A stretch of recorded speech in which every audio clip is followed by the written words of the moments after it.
In his mind, Woon questions what is happening. The person who was supposed to be in the cave, the main character Taemu Kwang, has already vanished. According to the novel's timeline, Kwang should have emerged from the cave in another 6 months, right before the Heavenly Demonic Festival. This sudden change feels too fast, and he wonders if his own actions have somehow affected the course of the novel. Panic sets in as he realizes that there may be no way to alter the fate of his character, facing instant death under Kwang's sword. In the midst of his turmoil, Woon tries to regain his composure. He reminds himself that he is not Hyuk Ryan Woon, the main character of the novel. He assures himself that a third-rate novel like this can certainly be altered.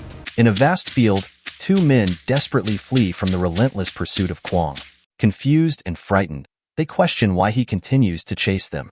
2 hours prior to this encounter, the men had witnessed the incredible skills of a woman, marveling at her almost ethereal abilities. Despite their attempts to subdue her with a potent drug, they had only managed to temporarily render her unconscious. Suddenly, Kwang appeared, interrupting their actions and expressing suspicion about their intentions. Without hesitation, the 2 men attacked Kwang, urging him to leave peacefully.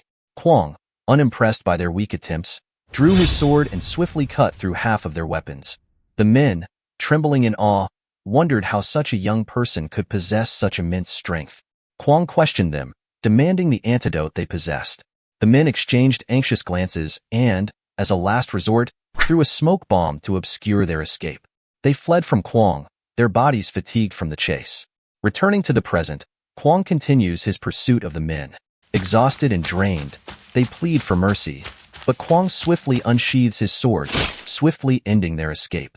As they fall to the ground, he admonishes them, stating that they should have listened when he was offering them kindness. Calming himself, Kwang takes hold of the antidote they carried and administers it to the woman, ensuring her recovery from the effects of the drug. Sang, the merchant, searches for Kwang, wondering why he disappeared so suddenly. Aware of Kwang's exceptional martial skills, but also his notorious lack of direction, Sang expresses his frustration. Meanwhile, Kwang addresses a young lady, urging her to stay cautious in the treacherous world of Murim, as there are many villains lurking about.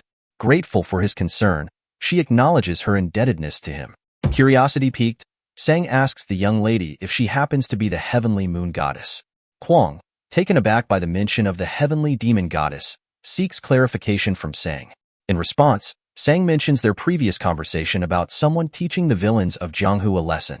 Kwang turns his attention back to the young lady, addressing her as the heavenly moon goddess.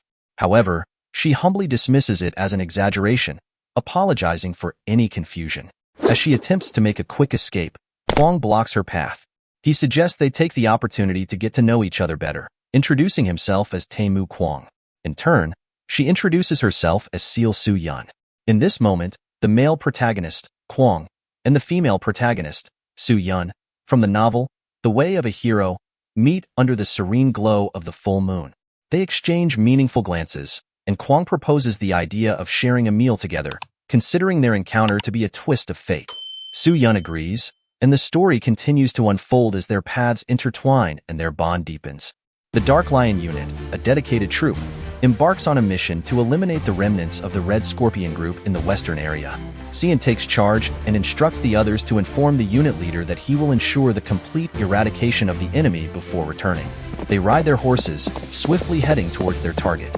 Meanwhile, Woon and Hu walk through the palace, discussing Sien's efforts to suppress the remaining members of the Red Scorpion group. Woon admires Sien's hardworking nature, recognizing that if they can successfully eliminate the remnants, the entire western area will be free from their threat. Hu agrees, acknowledging that achieving this would mark their first significant accomplishment since arriving at the Divine Cult's central headquarters. In Woon's thoughts, he reflects on the Dark Lion Unit's performance.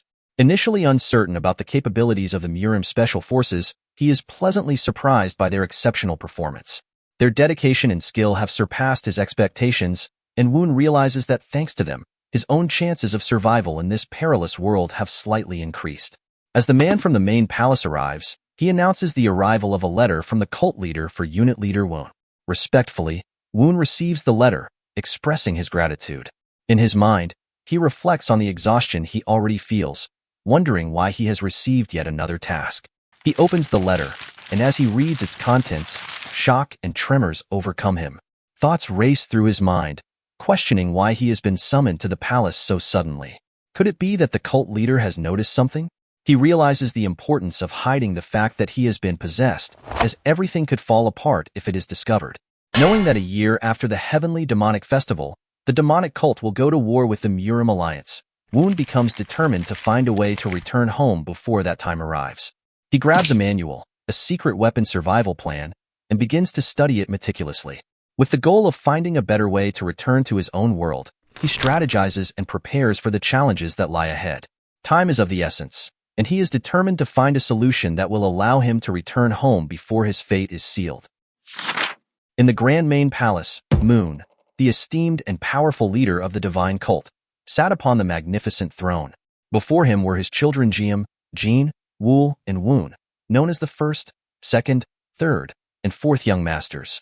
A commanding voice echoed through the hall, demanding respect for the guardian of the holy flame. The siblings dutifully responded, paying their respects to their father, the ruler of the holy flame who guided all the subjects of the divine cult and held authority over all creations. They bow in reverence, except for Woon, who was unaware of the custom. Moon interrupted the formality, declaring that such strict formality was unnecessary among family members. He warmly invited them to join him at the table for a cup of tea. In Woon's mind, he couldn't help but wonder if the leader was different from what he had expected. As they settled around the table, Moon let out a sigh, removing his robe and expressing his frustration with the ceremonial attire. Woon, sitting at the table, felt a sense of unease. Moon broke the silence, asking how they had all been. Woon accidentally spat out his tea in surprise upon hearing Moon's calls him out, asking Woon to show him something. Confused, Woon asked what he meant. Moon clarified that he had called Woon there to see the heavenly demonic sword. Woon handed over the sword, and Moon swung it, marveling at its power. He even spoke to the sword, acknowledging its hard work. In Woon's mind, he wondered if the sword could hear him, if it possessed its own consciousness or ego. Moon advised him to treat the sword with care and returned it to him. Woon assured him that he would. Trying to communicate with the sword, he found no response.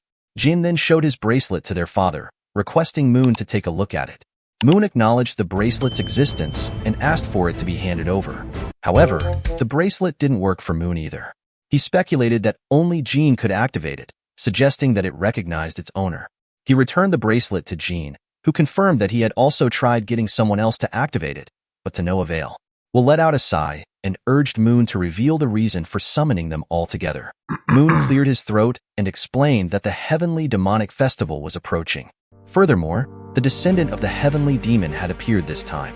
Thus, he intended to elevate the scale of the festival by including promising talents from other families within their divine cult. Jiam, alarmed, voiced his opposition, questioning his father's decision to include talents from other families. Angered, Moon responded that the position of divine cult leader was not hereditary, and anyone within their cult had the right to become the leader.